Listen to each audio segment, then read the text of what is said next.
तो पहले एक शेर सुनाता हूं, बाद में मेरा स्पीच चालू करता हूं। उठा धनुष तू प्रहार कर, उठा धनुष तू प्रहार कर, तू सबसे पहले वार कर। अग्नि सी धधक धधक, हीरे सी चमक चमक, सिंह सी दहाड़ कर, तू शंख सी पुकार कर। अग्नि सी धधक धधक, हीरे सी चमक चमक, सिंह सी दहाड़ कर, तू शंख सी पुकार कर। तू सबसे पहला प्रहार कर, तू सबसे पहली वार कर। रुके न तू, थके न तू, झुके न तू, थमे न तू। रुके न तू, थके न तू, झुके न तू, थमे न तू। तू सबसे पहला प्रहार कर, तू सबसे पहली वार कर। धन्यवाद।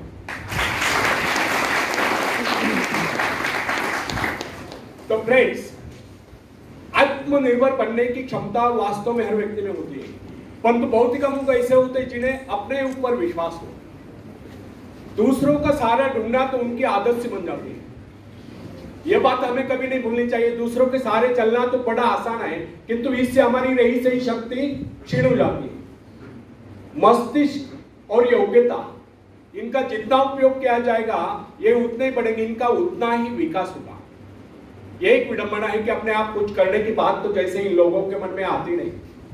कुछ लोग अपने आप एक ही काम करते रहते हैं, और वह है अपने बदनसीबियों का रोना रोना या दूसरों के आश्रय कर उनके गुणगान करना। ऐसे लोग जिन्हें सदा दूसरों के बल पर विश्वास होता है, वे केवल पिछलकों की संज्ञा पाकर निंदा के पात्र बने रहते हैं।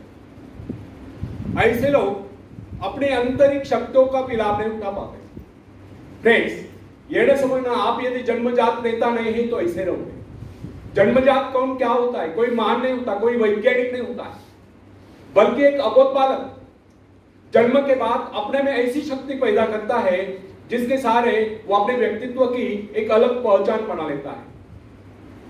इतिहास में ऐसे बहुत से लोग हुए जिनमें नेतृत्व करने की योग्यता नहीं, फिर भी वे अपने प्रयत्नों से, अपने परिश्रम से, अपनी योग्यताओं का विकास करके महान नेता बने।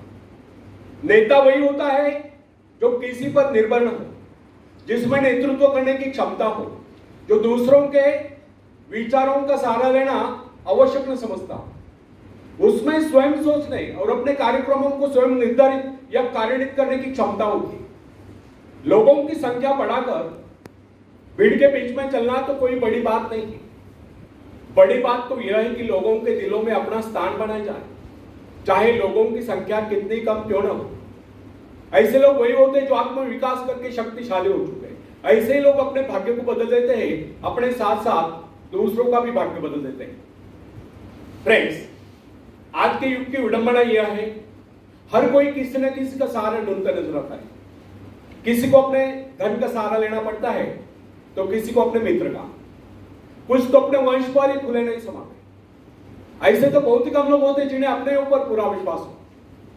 दूसरों की शक्ति पर जीने वालों का एक मणोज्ञ नियम भी होता है कि ऐसे लोग सदैव किसी न किसी को दोषी ठहराकर अपना पक्ष बचाने के अवसर ढूंढा करते हैं। वास्तविकता यह है, इस प्रकार की आदत कायर प्रकृति की परिचायक है। आत्मनिर्भर बनिए, आत्मनिर्भर बनने की आदत डालिए।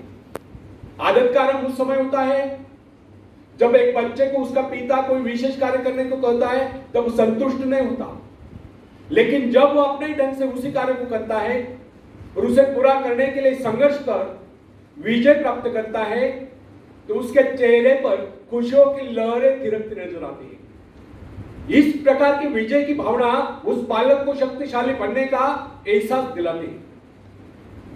फ्रेंड्स, स्कूल की शिक्षा या कॉलेज की शिक्षा केवल व्यक्ति की व्यवहार कुशलता और योग्यताओं की वृद्धि नहीं करती, यह तो व्यक्ति के हाथ में औजार थमा देती है। इस औजार का सही इस्तेमाल करना आदमी को स्वयं ही सीखना पड़ता है। हेनरी वार्ड बीचर अपने समय का एक महान विचार अपने बारे में कथा सुनाया करता था। जब मैं बच्चा था तब मुझे किसी तरह से आत्मविश्वास की शिक्षा दी गई।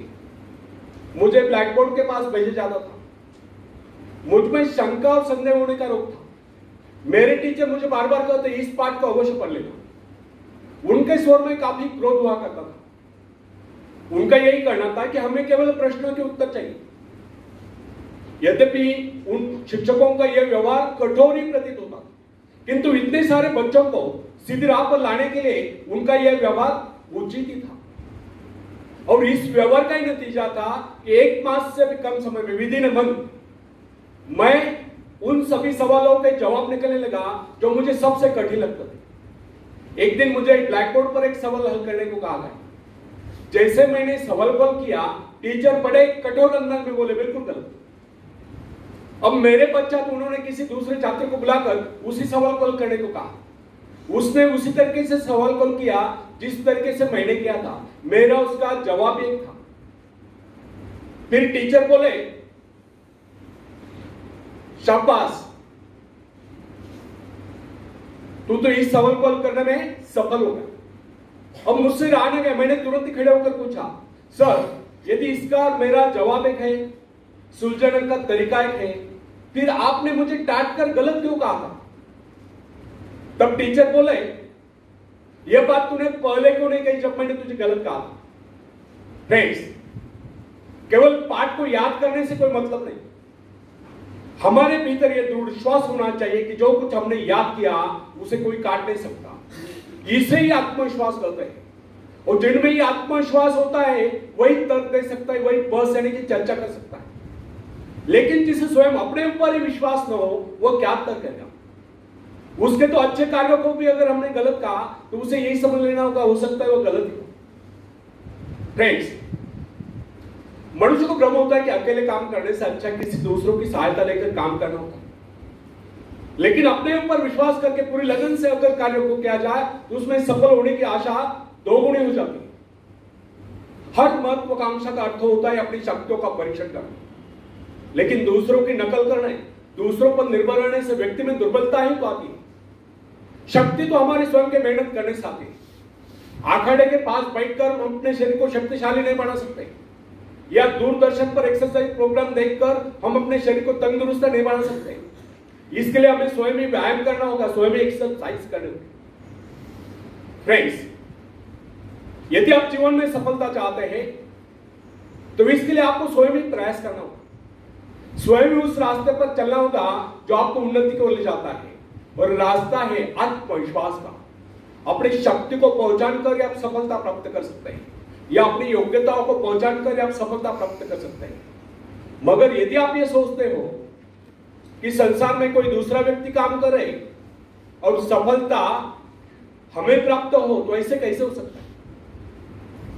जो लोग बच्चों को इस प्रकार जीवन क्षेत्र में उतरना चाहते हैं कि वे बिना किसी संघर्ष के, बिना कोई कष्ट उठाए आगे बढ़े, तो वे उनकी राह में कांटे बिछाते हैं।